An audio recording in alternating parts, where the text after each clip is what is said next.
Пахвалёны Езус Христос, прывітанне. Чарговы раз і нашая сустрэча, чарговы раз далей разважаем Евангелие ад Матвея. І гэтым разам бяром чарговую частку Нагорнай пропаведзі Хрыста. Это 5 раздзел Матвея, вершы 17 і до 20. «Не думайте, что я пришел нарушить закон или пророков. Не нарушить пришел я, но исполнить.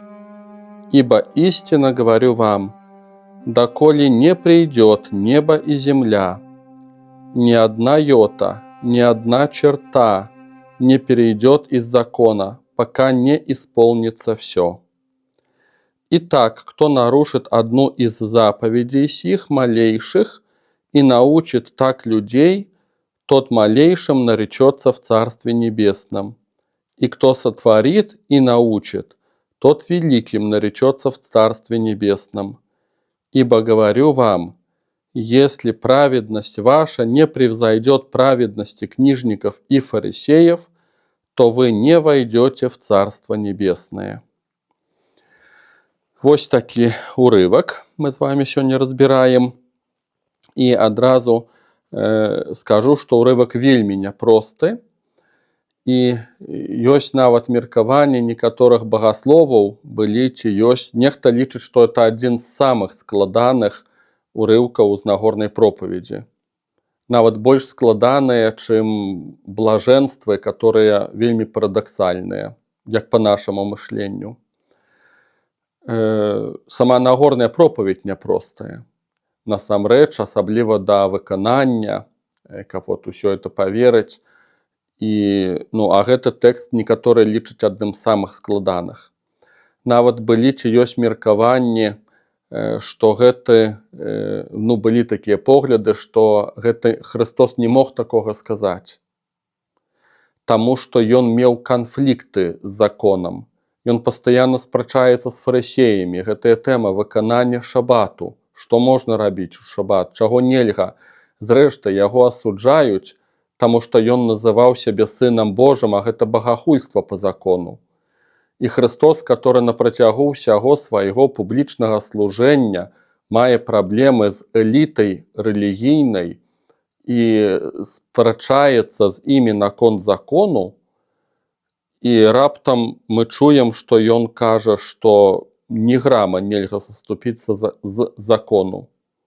Ні на йоту, ні на крэску. Гэта найменшыя элементы алфавіта габрэйскага. І некаторыя, калі гэта чуюць, задаюць пытанне, дык як жа так? Ён ж меў праблемы з законам рэлігійным. І таму думалі, былі такія меркаванні, што гэта не Хрыстос напісаў гэтае слова, сказаў, а хрысціяне-габрэі, которые прабавалі апраўдаць закон Маісея, яны перапісваючы Евангелие, магчыма, такую ўстаўку дабавілі.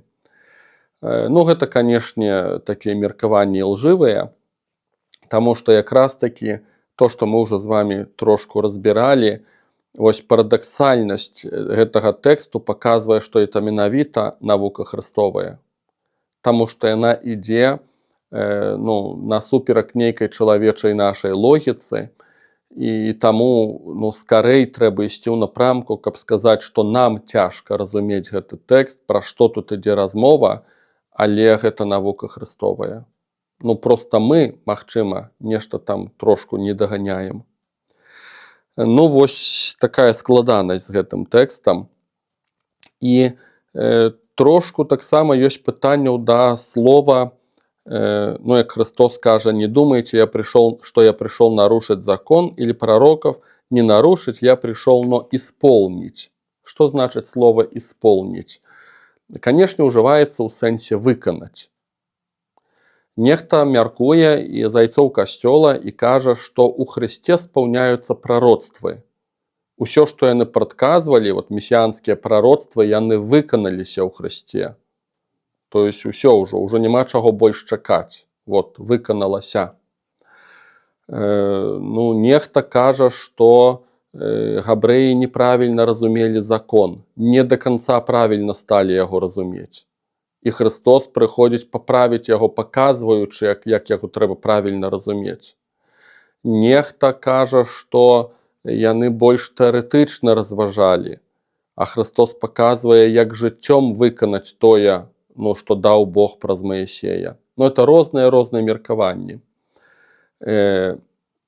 Таксама ёсць такое, можа, нельга гэтага даслоўна ўспрымаць, але ўсё-такі прыгожы вобраз, і чамусьці мне ён запаў у сэрца, як ужываецца такі каментарый, што исполніць гэта як у сэнсе надаць поўню. Як ўсё адно не хапае гэтай поўні, не хапае жыцця, не хапае гэтых сокаў, што як бы вось гэтая рэлігійнасць габрэйская, выкананне закона, это ўсё адно як знешняя абалочка, которая не дала жыцця. І Христос напаўняе, дае гэтую поўню. Таксама ў такім сэнсе разважаюць гэтае слова «исполніць». І нехта ўжывае такі вельмі прыгожы вобраз, вельмі класны. Гэта ўсё адно як вобраз такога каўшына глінянага, як збан, але гэта толькі знешняя абалочка. Это ёсць закон. Гэта пусты збан. Ён патрэбны, ён карысны у гаспадарцы, але ён пусты. І Христос у гэты збан налівае жывую ваду. Вельмі прыгожы вобраз, вельмі класны. І ў гэтым кантэксце нават прызадумаўся, што па ідэі не толькі закон Маісея, а хіба што любы закон, ён усё адно як пусты збан. Любыя правілы чалавечыя, бюрократычныя нейкія там рашэнні, канстытуцыйныя, законы дзяржаўныя, гэта ўсё адно як пусты збан. Для чаго трэба законы? Каб людзі не пайшлі ў разнос. Законы прымаюцца там, дзе людзі самі не могуць лагічна справіцца. Яны не дадумаюцца, што добрае, што дрэннае, і тады трэба закон. Паглядзіце, што калі Бог стварыў Адама і Еву, ён дае толькі адзін закон: не бярыце з гэтага дрэва. Калі яны зграшылі, это значыць, што яны ўжо як бы ў нейкім сэнсе як пракажоныя, ім не хапае логікі, яны ўжо не дадумаюцца, як правільна жыць. І тады Бог дае праз Маісея ім закон, у сэнсе шматлікіх правілаў. І па ідэі, па ўсёй логіцы, я ў гэтым свята перакананы, што чым больш хворае грамадства, тым больш там будзе законаў. Бюракратыя сведчыць пра тое, што грамадства хворае. Это значыць, што людзі не здольныя дамовіцца, яны не соображаюць, як жыць. Цікава, цяпер мне такая думка прыходзіць. Я чуў, што, і хіба што так ёсць, это шмат хто гаварыў, што ў краінах некаторых афрыканскіх, ці там нехта знаёмы распавядаў, што ў Сірыі некалі такое бачыў, ці ў Ліване, ці ў азіяцкіх некаторых краінах няма светафора, калі людзі ездзяць па дарозе. Такое ў Грузіі некалі ў свой час бачыў, што рухлівая дарога, а светафора асоба там, у всякім разе, я не бачыў. І ты думаеш, як так? І людзі дамаўляюцца. Канешне, там гул, крык стаіць на этой вуліцы, але яны прывыкшыя. Яны дамаўляюцца, і не ведаю, якая статыстыка аварый там, не магу праверыць, але людзі дамаўляюцца. Крычаць, адзін аднаму саступаюць, рукамі машуць, і так гадамі. І там, дзе ўжо не змогуць дамовіцца, там трэба будуць светафоры, магчыма, жалезныя нейкія краты, паліцэйскія, а калі ўжо і это не паможаць, тады ўжо надо нейкі пулемётчык, каб падстрэльваў колы. Гэта логіка бюракратыі. Яна працуе там, і законы там, дзе людзі ўжо не здольныя жыць. То есть яны ўжо сапсаваныя, грэх першародны сапсаваў іх. Яны не могуць дамовіцца паміж сабой. І вось гэты вобраз бана, што сапраўды хіба што так ёсць, што любыя правілы, это ўсё адно як пусты збан. Это каб мы не пайшлі ў разнос. Але жыцця, правілы, законы яны не даюць. І мы чуем, што Христос прыйшоў выканаць закон, а не парушыць яго. Што азначае закон? Недзе там трапны каментар, недзе там бачыў я, трапіўся мне трапны каментар, што Святое Пісанне мае на ўвазе, калі ўжывае слова закон, мае на ўвазе як бы 4 катэгорыі, 4 версіі закону. Першая версія – гэта 10 запаведзяў, которые Бог даў Маісею. Другая версія закону – гэта Тора.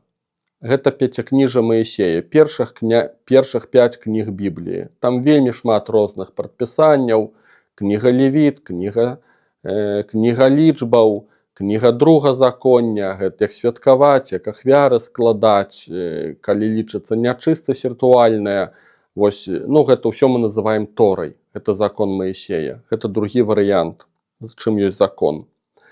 Трэці варыянт – это тое, што часта сустракаецца ў Новым Запавеце, такое спалучэнне словаў закон і прарокі. Гэта падразумеваецца ўвесь Ветхі Запавет. Хаця трошку цікавае спалучэнне, таму што ў Ветхім Запавеце ёсць у прынцыпе 4 збольшага, калі так казаць, 4 групы кніг. Першая група – гэта Тора Маісея, вот это прадпісанне пяцікніжжа. Другая група – гэта прарокі, вялікія, малыя. Трэцяя група – кнігі гістарычныя, гэта кнігі царстваў, напрыклад. Чацвёртая – гэта кнігі мудрасці. Кніга прытчаў Саламона, кніга псальмоў, кніга мудрасці Сіраха, найвышэйшая песня Саламона, і там Йова, напрыклад, да. Вось. І гэта асноўныя 4 групы кніг. Нехта можа яшчэ будзе выдзяляць апакаліптычныя, там Данііла, напрыклад, і там Юіла, это ўжо паводле нейкіх там поглядаў. Дык вось цікава, што ўсё-такі у такім вось у часы Хрыста, калі гаварылася пра ўвесь Ветхі Запавет, вот просто такое стандартнае спалучэнне словаў было закон і прарокі. Гэта значыць увесь Ветхі Запавет. І гэта, трэцяе разуменне закону. Да. І чацвёртае разуменне закону, як гэта даследчык кажа, гэта закон пісьмовы і закон вусны. Закон пісьмовы – гэта Тора Маісея, перш за ўсё, а вусны – гэта ўжо каментар духоўных лідараў Ізраіля, як разумець Тору Маісея. Мелася на ўвазе, што Тора нясе адказ на ўсе нашыя сітуацыі жыцця. Няма такіх эпізодаў нашага жыцця, которые б не адлюстраваліся ў Торы Маісея. Такі быў спосаб мышлення. І таму талкавацелі альбо каментатары Торы, яны стараліся выдумаць як мага больш такіх казусаў, жыццёвых казусаў, сітуацый, каб паказаць, як канкрэтна ў дадзенай сітуацыі трэба паступаць. І вот так нараджалася рэлігійная бюракратыя. І, напрыклад, цяжка мне это ўсё праверыць, это за што купіў, за тое прадаў, это ту інфармацыю, што я збіраў. Вось. І, напрыклад, так паўстала ў габрэяў Мішна, которая лічыла каля 800 сторонак такіх вось каментароў да Торы Маісея. Талмуд, та наступная кніга, гэта ўжо быў каментар да Мішны. То есть, разумеем, Тора Маісея, пасля ідзе Мішна, пасля Талмуд. Это ступені бюракратыі. І Талмуд, напрыклад, Иерусалімскі, лічыў 12 кніг. Талмуд Вавілонскі, часоў няволі вавілонскай, лічыў 60 тамоў. І вот так вот расла бюракратыя. І габрэям здавалася, што яны вось у гэтай бюракратыі могуць адказаць на ўсе жыццёвыя сітуацыі, як правільна рабіць. І, канешне, усе гэтыя равіны, настаўнікі духоўныя, кніжнікі, зрэшты, як іх называюць. Вось у Пісанні мы чытаем, былі фарысеі і кніжнікі, яны ў гэтым капаліся. І адназначна як мы бачым з усяго ў прынцыпе новага запавету, і Христос, і апостол Павел, яны паўсталі супраць вось гэтай, так званай вуснай трактоўкі, інтэрпрэтацыі Торы Маісея. Вось гэтых многіх традыцый і прадпісанняў, которые ўзніклі. Вот тут вот быў канфлікт. То есть Христос не канфліктуе з самой Торай, не канфліктуе з 10 запаведзямі. Ён канфліктуе з вось гэтай вуснай традыцыяй, у которой ўжо жылі габрэі, грамадства габрэйскае жыло. Што азначае, што Христос выконвае закон? Між іншым, трэба было б разумець, што ён паказвае сутнасць закону. Самае галоўнае, сэрца закону. У чым уся логіка закону Маісея? Вот. Калі габрэі у дробязях капаліся, тыя самыя фарысеі, кніжнікі, яны акунуліся ў гэтую сферу дробязяў, то Христос хоча паказаць фундаментальнасць. Вот этот вот корень. Такія каментары ёсць да гэтага нашага тэксту евангельскага. А сутнасць закону – гэта шукаць і выканаць волю Божую. Невыпадкова ж гучыць у гісторыі Самуіла і цара Саула, калі Саул у ахвяру склаў Богу, пасля там вайны ахвяру Богу склаў, а Бог нечага іншага прасіў, і тады Бог праз Самуіла кажа Саулу: няўжо ахвяра больш важная, чым паслухмянасць? Бог кажа, што мне важная паслухмянасць мне, а не тое, што ты для мяне нешта тут зробіш. Такая логіка, да. Тады гучыць знакаміты тэкст, калі Бог кажа: ібо непослушание есть как волшебство. То есть закон, асноўная логіка закону – гэта выканаць волю Божую, пазнаць яе і выканаць. І у чым памыліліся фарысеі і ўся эліта ізраільская? Яны думалі, што выкананне волі Божай – гэта менавіта ў гэтых дробязях, у гэтай бюрократыі, у гэтай скурпулёзнасці рэлігійнай. Думалі, што ў гэтым якраз такі ёсць воля Божая. Я думаю, для нас это зразумела.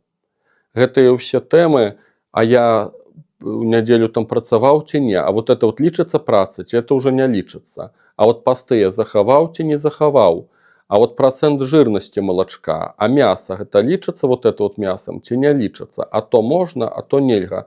У нас таксама поўна такой скурпулёзнасці. Габрэі мелі ў разы гэтага болей. Да. І калі Христос гаворыць, што ён ідзе выканаць закон, то там ёсць такія версіі, каментары, што ён хоча паказаць, вось у чым сутнасць волі Божай. Не ў дробязях, а ёсць нешта больш фундаментальнае. А больш фундаментальнае гэта любоў да Бога і да чалавека.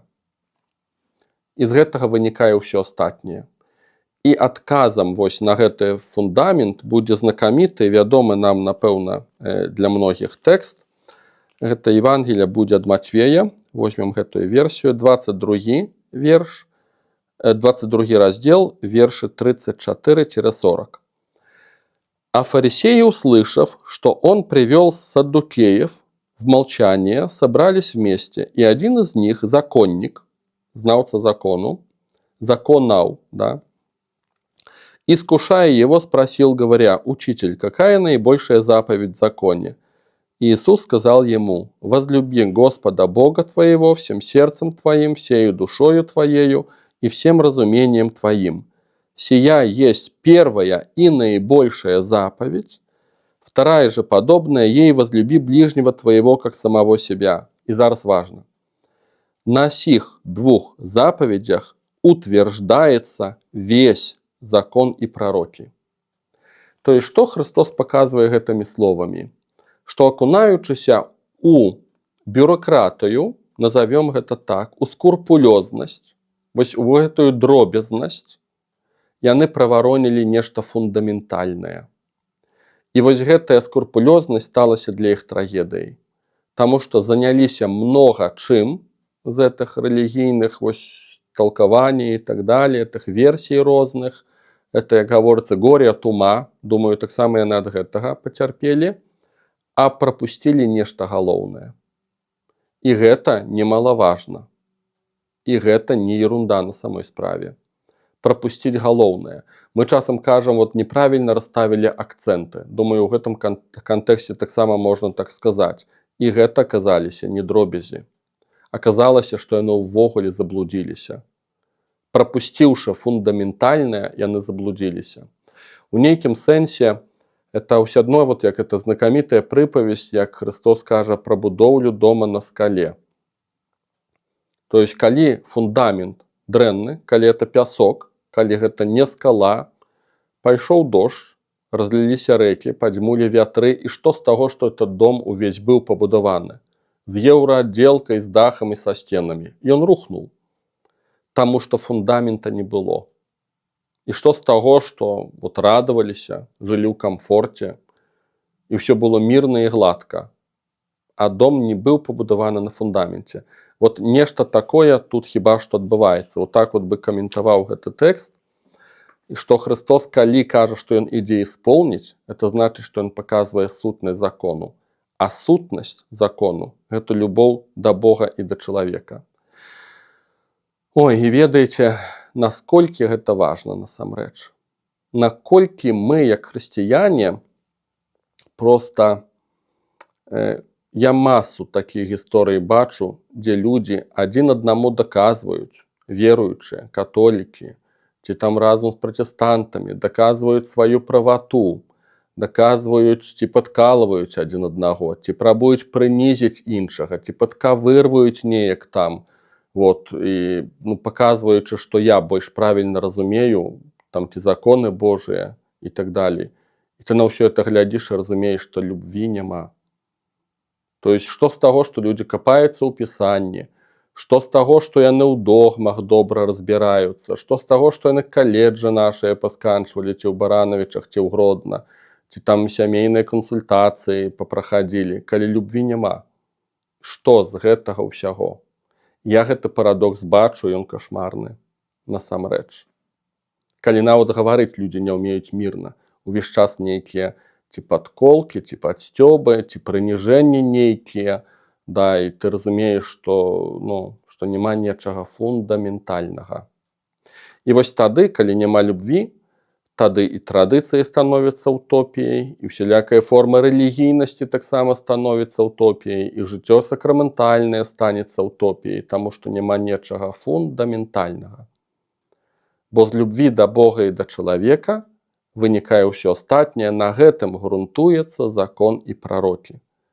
Як кажа Христос у Евангеліі ад Матвея, пра што мы ўжо цытавалі. Ну, я думаю, што гэта важная выснова з гэтага ўрыўку. Такую б выснову хацелася зрабіць.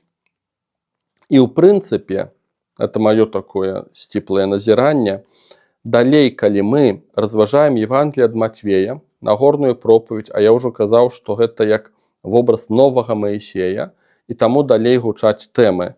Там напісана «не чужалож», Христос кажа «а я вам кажу».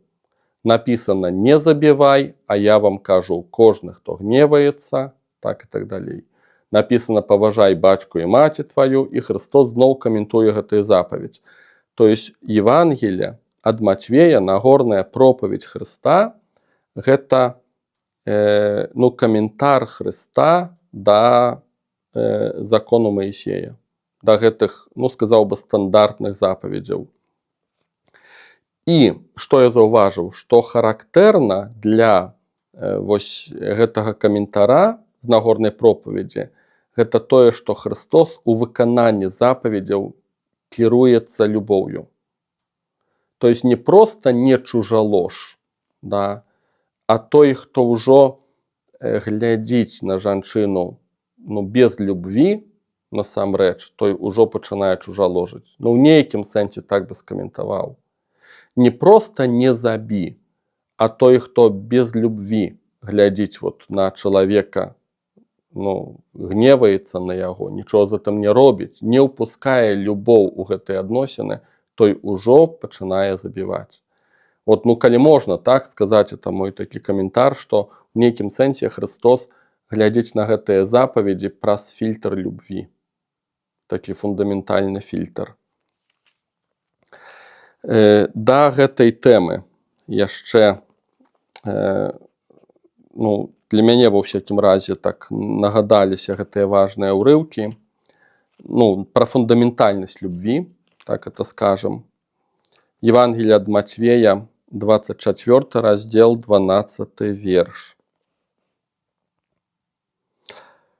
Ну, нават трошку раней, 9 верш да 12. Христос апісвае апошнія часы. Вельмі цікавы момант. Мяне ён некалі вельмі ўражваў. Веруючыя, калі задумваюцца пра апошнія часы, усё звяртаюць увагу на нейкія знешнія фактары. Вот, войны, катаклізмы, цунамі. Мы ў апошнія часы жывём ці не ў апошнія. І Христос, праўда, ўсё это прадказвае, але адна, як па мне, з найважнейшых рысаў апошніх часоў, вот зараз я вам ее прочитаю. «Тогда будут предавать вас на мучения и убивать вас, и вы будете ненавидимы всеми народами за имя Мое. И тогда соблазнятся многие, и друг друга будут предавать, и возненавидят друг друга. И многие лжепророки восстанут и прельстят многих». И зараз важно, и по причине умножения беззакония во многих охладеет любовь. Претерпевший же до конца спасется. Это был 13 верш. Характерная рыса апошніх часоў это тое, што охладеет любовь.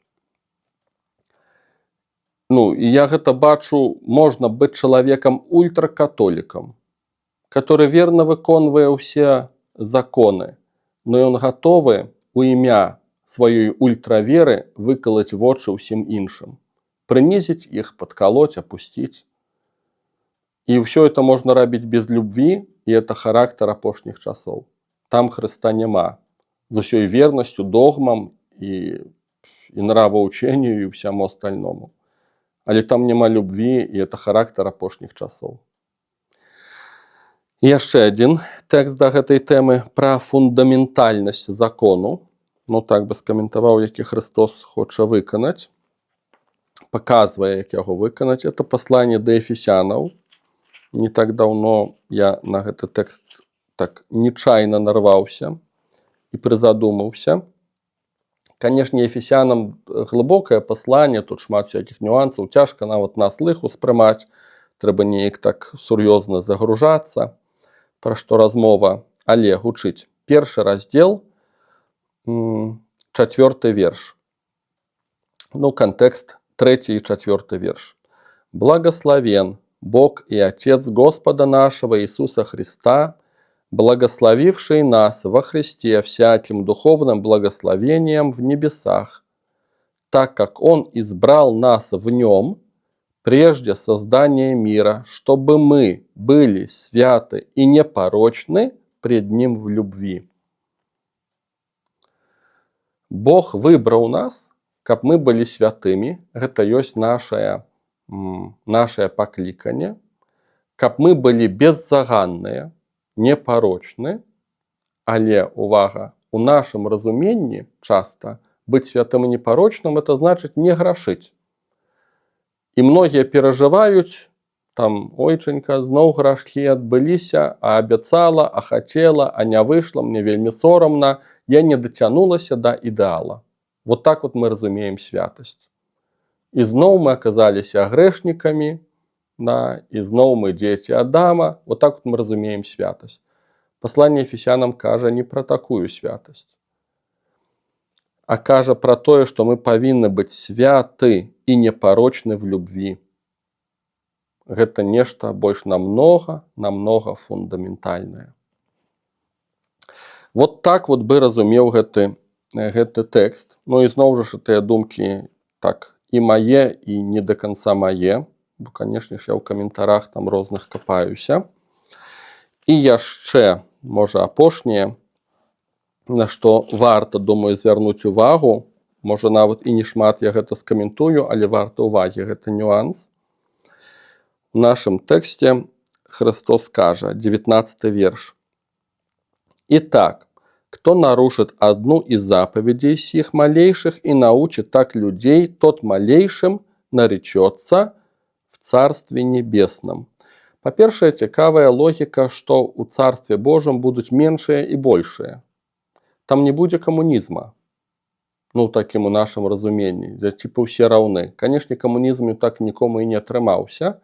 Это утопійная ідэалогія. Вось, ну, хаця бы прабавалі і верылі, што так можна зрабіць. Дык вось у Царстве Божым будуць, ну, большыя і меншыя. І не адзін тэкст ёсць, который, ну, паказвае, да, што... Зрэшта, Апакаліпса паказвае, што там 24 старца ці сколькі, потом мученікі, да, тут вот эти анёлы, те розныя хары, арханёлы, просто анёлы, херувимы, серафимы, это розныя катэгорыі, розныя ступені іерархіі. Ну, вот это тут цікавы момант, да, што ў Царстве Божым будуць большыя і меншыя. Вот вяртаюся да этой думкі. Я некалі так прызадумваўся, ну, сур'ёз над гэтым момантам, прызадумаўся над адным блізкім мне чалавекам, гледзячы, як ён любіць Господа. Насколькі чалавек радыкальны, наколькі чалавек гатовы для Господа на ўсё, і это сур'ёз, да, насколькі ўсё вельмі сур'ёзна, ён гатовы на кон паставіць усё. Я калі глядзеў, вот, ведаючы гісторыю чалавека, я разумеў, што я не такі. У мяне няма столькі любві да Господа, я не здольны так рызыкаваць, можа я прапусціў нешта, можа павінен быць падобным. І я просто прымаў факт, там, не асуджаючы сябе, но просто бачыў, што я не такі, у мяне няма столькі любві да майго збаўцы. І чамусьці я, вот, гледзячы на этого чалавека, думаў, што спадзяюся, што мне таксама ёсць месца ў Царстве Божым, але я думаў, калі мы разам з ім знойдземся там, ну, то ён будзе большым. Таму што ўжо тут, на зямлі, ён многае ахвяраваўся, за многае ўжо заплаціў. Вот. Бо памазанне мае сваю цэну, калі можна так сказаць, і так много там любві. Я чамусьці, гледзячы на этого чалавека, разумеў, што ён недзе ў Царстве Божым будзе большым. Што это практычна азначае, не ведаю. Ну, але, думаю, варта ўвагі. Гэты ўрывак ёсць, это момант. І яшчэ што. Христос кажа, кто нарушит одну из заповедей сих малейших и научит так людей, тот малейшим наречется в Царстве Божьем. То есть, глядите, який цікавый парадокс. Оказывается, заповедь можно нарушить и одночасно усядно быть у Царстве Божьем. Няхай себе найменшим, няхай себе там не у перших кругах, але усядно у Царстве Божьем. Канешне, гэта не дае поводу грашыць. Я, канешне, не пра гэта. Спадзяюся, што вы ўсе добра разумееце, што я грэх не збіраюся апраўдваць. І не пра гэта тут ідзе размова. Але вот, ну, заўважце, што ўсё-такі нешта такое гучыць, што нехта нарушыць запаведь, і ў яго шансы ёсць быць у Царстве Божьем. І далей чытаем. «Ибо говорю вам, если праведность ваша не превзойдет праведности книжников и фарисеев, то вы не войдете в Царство Небесное». И вось маем сопоставление. И оказывается, что праведность фарисеев – это такая утопия, которая страшнейшая, чем нават нарушить одну з заповедей. За нарушэнне запаведзяў можна трапіць у Царства Божие, а вось калі праведнасць будзе, як фарысеяў, не увойдзеш у Царство Божие. Мне цяжка каментаваць, пра што дакладна тут ідзе гаворка, але просто хочу паказаць вот такую думку. Не я дадумаўся, я пачуў гэта, слава Богу, ад аднаго чалавека. Слава Богу. І, ну, нешта ў гэтым хіба што ёсць. То есть вот эта вот иллюзия фарисеев, такого бюрократизма, вот этого перфекционизма, знешней религийности, она утопийная. Религийность без любви – это утопийная штука. Это страшнее, чем просто зрабіць грех. Правда, это серьезно. Людзі часам здольныя зрабіць цяжкі грэх і шчыра ад усяго сэрца пакаяцца. Парушаць запаведь і пакаюцца, і адумаюцца, адно як блудны сын, і гатовыя прыняць пакаранне. Як у Пісанні чытаем, там я нягодна быць сынам тваім, да, чалавек гатовы за такую цану. Вот і прыпавесці пра блуднага сына. І отец прымае, прабачае парушэнне запаведзі, калі ёсць шчырае пакаянне. А вот эта вот слепота, дзе любві няма, а ты свята перакананы, да, што ты хорошы, класны католік.